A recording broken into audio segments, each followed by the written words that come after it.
Māori are being called to march against what's being labelled the sell-off of Aotearoa. Asset sales and foreign land ownership are at the heart of a hikoi which will set off from Cape Reinga on Tuesday, heading for Parliament. Now shortly we'll speak to one of the hikoi organisers, Mike Smith, also Hardy Penny, Chairman of Tiroa and Te Hape Trusts, and Nigel Baker, Chairman of the Pāhautea Trust, both part of the Michael Fay Consortium, and from Dunedin, Green Party co-leader Metiria Turei. But first, let's look at what's up for sale. Mighty River Power is the first SOE off the block being offered for partial sale this year, and Meridian Energy, Genesis and Solid Energy are lined up along with state-owned shares of Air New Zealand. The government says the sell-off is the only way to boost the New Zealand economy. The reason we want to release that $5 to $7 billion is the alternative to that is debt. So the alternative is that at a time of economic uncertainty and in some countries political uncertainty, a lot more debt is put on New Zealand's economy. Well, I mean, all I can say is... The government says its election win last year is all the mandate it needs to push through the sales. And with the support of ACT and United's Peter Dunn, it will have the votes in the House as well. But public polling tells another story. A Te Karere Digipoll in February showed only 8% of Māori support asset sales, while a One News Colmar Brunton poll in April put support for asset sales at 30% and those against at 61%. But the Prime Minister believes people are warming to the idea, especially the chance to buy shares in the state assets. I think that shows you that people are starting to think through the issue and see increasing merit in the argument. It also shows you that the government's got more work to do. The asset sell-off comes at a time when debate on foreign land ownership is also raging. The government's decision to allow the sale of the Crayford dairy farms to a Chinese consortium has also hit a nerve, with many arguing land is not something that should be on the international market. Well, joining me now from Dunedin is the co-leader for the Green Party, Metiria Turei, tēnā koe.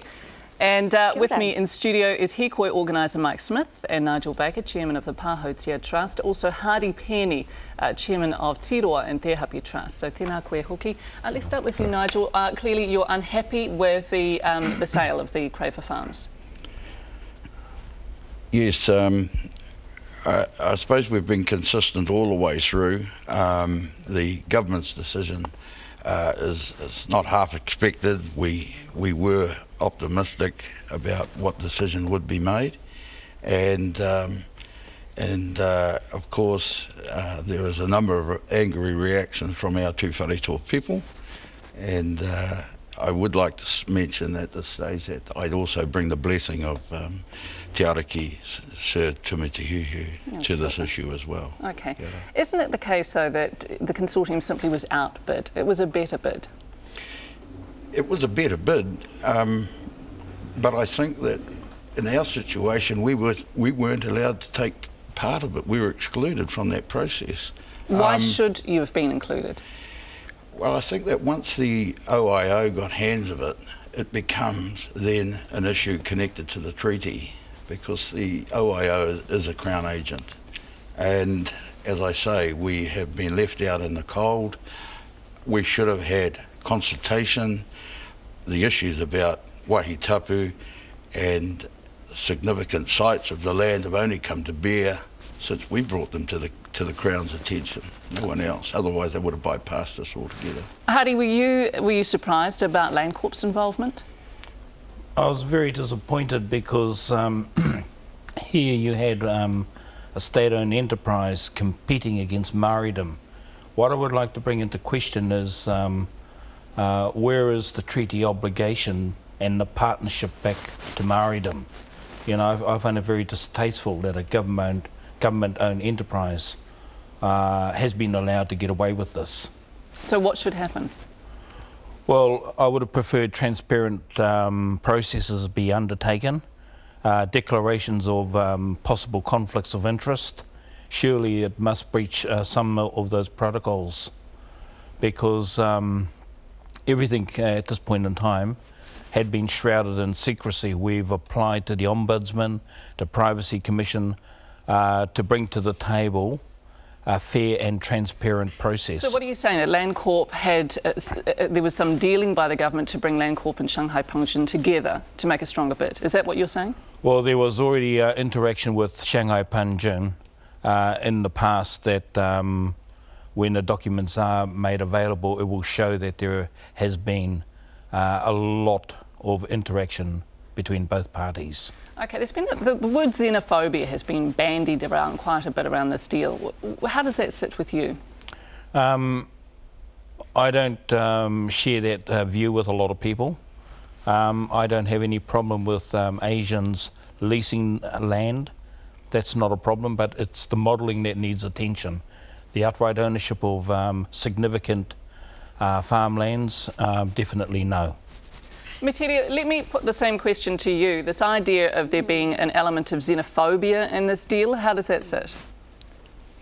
Well, it's not true, and it's used by those who, by the government primarily actually, to attack the opposition, to their policy, government's policy, to sell off large tracts of land for a price without considering the economic and social benefits of New Zealanders continuing to own that land and those businesses. Government's policy is about just the price, and we've seen that here in Dunedin with the selling off of the hillside workshops. They're only interested in the price. They are not interested in the wider social and economic benefits of having New Zealanders invest in our land here and in our business here. So what we've seen with this deal, with the Crayfire deal, is they have put the interests of Chinese government and the Chinese business interests ahead of those of the New Zealanders and New Zealand business interests. It wouldn't be unreasonable, though, to ask you whether the Greens have any particular issue with the Chinese, given that it wasn't so long ago that Russell Norman was protesting on the steps of Parliament against the Chinese government when the Vice President arrived. So yes, that's a reasonable accusation, I guess you could say, to throw at the Greens, is it not? No, it's not. I mean, we will always stand up for the promotion of human rights, and we've always demanded that the government, when they're engaged with any other country that has a very poor human rights record, Indonesia, for example, that they address these issues directly with them, and we will do that ourselves. Okay, but this is an issue about the investment in New Zealand land. All right, Heidi, let me just clarify with you. What's the benefit for iwi in having this deal? Well, the benefits is that it was originally traditional land that our people had lost way back in the 1800s. So that is definitely a significant benefit. What would you have done with the land? We would have carried on farming it and created our own economic base. We have our own farming operation that consists of 10,000 hectares of farmland. Is that the deal that you had with Michael Fay, that iwi would have run the farms? Oh yeah, the intention was that if we were successful, each and every one of the partnerships would then take their own farming interests and farm it on their own. Okay, Mike Smith, let's come to you now. Obviously you're not happy about this, but at the same time, pretty good timing with your hikoi coming up. Yeah, well, just listening to our whanaunga here, it's evident that Māori want to paddle our own waka. You know, we want to make our own way in the world. We don't want to be dependent on the state. But when the government takes the paddles off us, how are we going to advance? And what's even worse than that is once they take the paddles off us, you know, they then say to us, well, you're useless, you're lazy, you know, you're dependent on the state.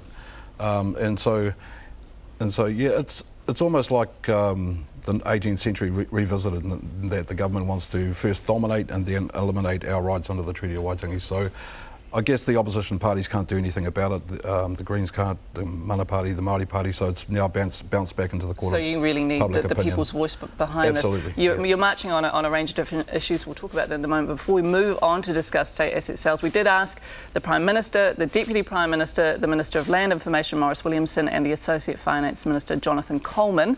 All of them we asked to appear on the program, but as you can see, no one was available. So let me ask you, gentlemen, if the government isn't prepared to come and hear your thoughts here, Mike, are you expecting that the government will listen to your hikoi? Yeah, well, we're calling on the people, you know, to come out on the streets and hit the streets. Auckland on the 28th of this month in April. Yeah, but do you think the government will listen to you?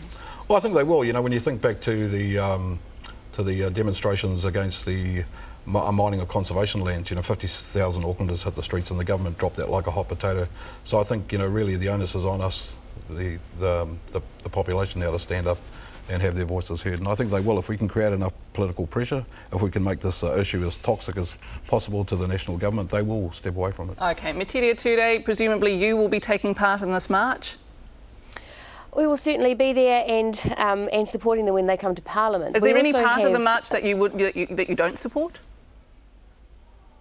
No.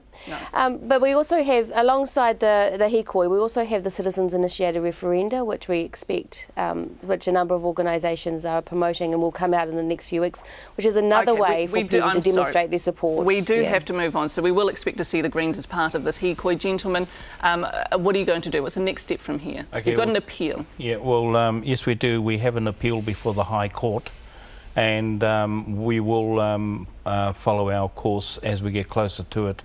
And briefly, I'd just like to thank all of New Zealand for supporting us through your polls and with your comments.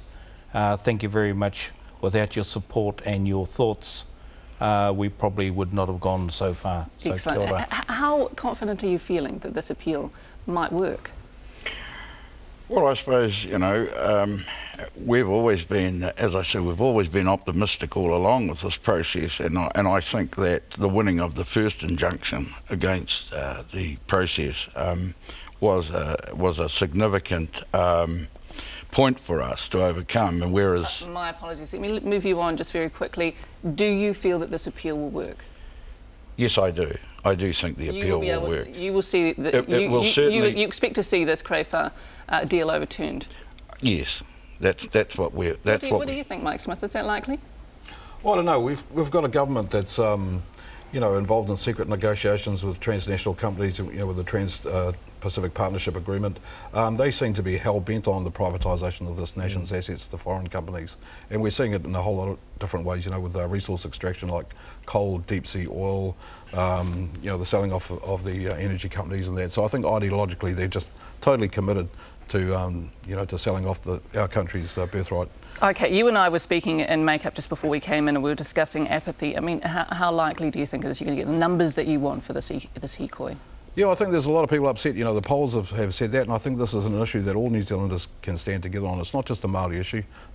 Selling down of our power generation capacity in the future is going to affect all citizens of this country, and we need to stand together and send a clear message to the government that this is against the will of the people. I think it raises some fundamental questions about democracy in our nation, whether or not governments actually own these resources. We own them.